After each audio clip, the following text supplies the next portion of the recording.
Salut, comment vas-tu, petit habitant de Vannes? Aujourd'hui, sous la canicule montréalaise, c'est vraiment le début de l'été, il fait 28 degrés. Et donc aujourd'hui, je me disais qu'on allait faire une vidéo comment survivre aux canicules et au chaud quand on vit en Vannes. Parce que quand on vit en Vannes, c'est notre ennemi numéro 1, cette chaleur. Tout comme le froid quand il fait des froids extrêmes. Ici, au Québec et particulièrement à Montréal, il fait très très chaud l'été. Et c'est pour ça d'ailleurs que je reste pas souvent tout l'été en ville parce que c'est intenable. Vous me connaissez, je suis plus quelqu'un qui va rester dans les contrées d'ailleurs. Donc c'est pour ça aujourd'hui que je voulais vous parler de ce sujet-là, pour vous donner une dizaine de conseils à peu près pour ceux qui se demandent comment on survit à la chaleur. Donc, numéro 1, ça va être la circulation d'air. C'est la clé dans l'isolation, que ce soit pour le froid ou pour le chaud. Et ça paraît évident pour le chaud. Il faut à tout prix que vous ayez de l'air qui circule dans votre fourgon si vous voulez survivre au chaud et rester dans votre fourgon et pas aller dormir dehors. Alors moi j'ai 3-4 fenêtres et aussi à l'avant j'ai une sorte de pare-soleil qui permet vraiment dans le cockpit de réfléchir la lumière et donc de ne pas accumuler beaucoup de chaleur. Et en plus du panneau réflecteur, j'ai ajouté quelque chose de nouveau dans la Flowmobile qui me permet d'être un peu plus discret quand je suis en ville. C'est-à-dire qu'au lieu de mettre ces rideaux-là tout autour, qui bloquent la vue, j'ai acheté une tringle de rideaux de salle de bain qui est qu'on peut allonger entre 1 et 2 mètres et un rideau occultant. Et donc ça joue le rôle, depuis l'extérieur on voit juste du noir et à la fois ça permet de garder la chaleur vers l'avant, comme ça vers l'arrière c'est tout tranquille et tout frais, plus ou moins. Après, numéro 2, ce serait d'avoir à tout prix une ventilation de type Fantastic Fan. Moi c'est ça que j'ai, et ça change la vie parce que grâce à ça vous pouvez vraiment rester dans votre van et avoir, si vous êtes à l'ombre, avoir de l'air qui rentre dans le van, parce que quand il fait très très chaud, l'air, et qu'il n'y a pas de vent, l'air ne va pas vraiment circuler même si vous ouvrez les portes. Donc ça fait que c'est important d'amener de l'air dans le camion, surtout durant la journée. La nuit en général ça se rafraîchit quand il fait pas non plus 45 degrés dehors. Numéro 3, ce serait d'avoir une petite ventilation comme ça. C'est USB, c'est une ventilation USB, ça se charge en USB, ça se clipse ici, puis tu peux le tourner et tout ça, et puis on dirait pas comme ça, mais ça change pas mal tout quand il fait très chaud et qu'on veut, disons, une ventilation de proximité. Un troisième truc, c'est d'avoir un vaporisateur et de mettre de l'eau dedans et de le vaporiser sur la ventilation et sur soi. Ça change aussi la donne parce que ça vous permet de vous rafraîchir et de baisser votre température intérieure, et c'est très important. Ce conseil-là, il est un peu évident, mais c'est quelque chose que j'ai réalisé qui fait toute la différence. C'est si vous restez à l'intérieur de votre van, ne bougez pas. Et ne pas bouger quand il fait très chaud, c'est la clé pour ne pas mourir de chaleur, littéralement presque. Et donc, ouais, ne bougez pas.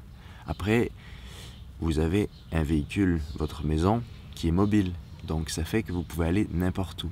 Donc, si vous êtes en ville, essayez de rester proche des parcs, à l'ombre, sous les arbres. Et sortez au parc, allez utiliser, je sais pas, utiliser la fraîcheur de l'herbe pour rester au frais. Mais, comme je disais plus tôt, en général, quand il fait très chaud, il faut éviter les villes. Et c'est là où avoir sa maison sur roue, c'est fantastique parce que ça vous permet d'aller là où il fait froid. Tout comme l'hiver, on va rechercher la chaleur, eh bien l'été, on va aller rechercher la fraîcheur. Et pour ça, c'est très facile. Il suffit d'aller, si vous êtes proche de l'eau, d'aller proche d'un océan, disons, pour avoir la brise océanique ou de la mer qui va permettre de vous rafraîchir. Mais encore mieux que la mer, l'idéal, c'est d'aller en altitude. Se trouver en altitude, ça permet bien d'avoir des températures tempérées. Moi, c'est mes températures favorites, la montagne en été, hein, parce que la nuit, il fait frais, la journée, il fait dans les 20 degrés. Et c'est très, très facile de gérer ce type de température-là. Ou sinon, vous montez vers le nord, toujours plus vers le nord, mais en fait, ça ne veut pas dire que vers le nord, il va faire moins chaud, parce que c'est plus une question d'altitude. Mais c'est vrai que si vous êtes, disons, en Gaspésie, il va faire beaucoup moins chaud que à Montréal.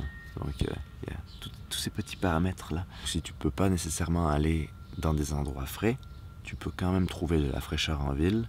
Moi, beaucoup de canicules, quand je vivais pas en van, mais que je vivais à Montréal et qu'il y avait des immenses canicules, ça c'est surtout en juillet, je pense, vers fin juillet, je passais ma vie au cinéma, au musée, dans des expositions, tu cherches des trucs gratuits aussi, et là, il va y avoir de l'air climatisé, et à la fois, tu peux prendre une pause culturelle, et dans les journées où il fait 40 degrés toute la journée, même la nuit et tout ça, ici à Montréal, on a un climat qui est très humide, et d'aller dans des endroits qui sont climatisés, même si la climatisation c'est un des pires trucs que notre société a inventé, et un des meilleurs aussi, mais avoir ces petits moments-là, ça permet de prendre un break de la chaleur quand tu peux vraiment pas trouver d'endroit frais. Tu peux aller dans une bibliothèque publique, vous savez que je passe beaucoup de temps dans les bibliothèques, tu peux aller dans un cinéma, tous les endroits où la civilisation s'est installée, il y aura de l'air climatisé, donc si c'est vraiment intenable, pense à ces endroits, bibliothèques, cinéma, musées, toutes sortes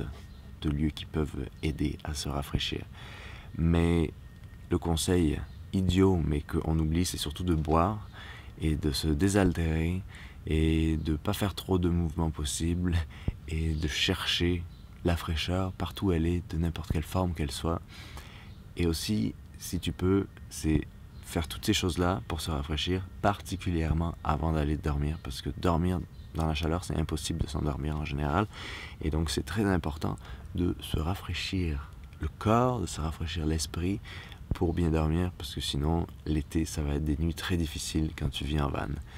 Et d'où l'importance d'avoir une fantastique fan ou un petit ventilateur, et je pense que c'est tout. Donc, voici les petites astuces pour vaincre cet été qui s'en vient. Moi, je crois que mon astuce favorite parmi tous ces trucs-là, c'est d'aller chercher le froid, d'aller chercher les endroits frais. Je crois qu'il n'y a rien qui bat cette solution. Donc, je vous dis à la prochaine vidéo. J'espère que vous travaillez sur votre film pour le festival. Pour ceux qui n'ont pas vu la vidéo où j'explique, on fait un festival du film Nomade cette année en septembre. Donc, vous avez jusqu'à septembre. Toi, petit vidéaste, tu as jusqu'à septembre pour m'envoyer ta vidéo. Tous les détails sont évidemment dans la description et dans la vidéo où j'explique ce festival, de quoi ça va avoir l'air. Alors, il y a de plus en plus de gens qui m'ont envoyé déjà des vidéos. J'ai hâte qu'on fasse ce petit truc-là. Patience. Allez, prenez soin de vous et restez au frais. Bye.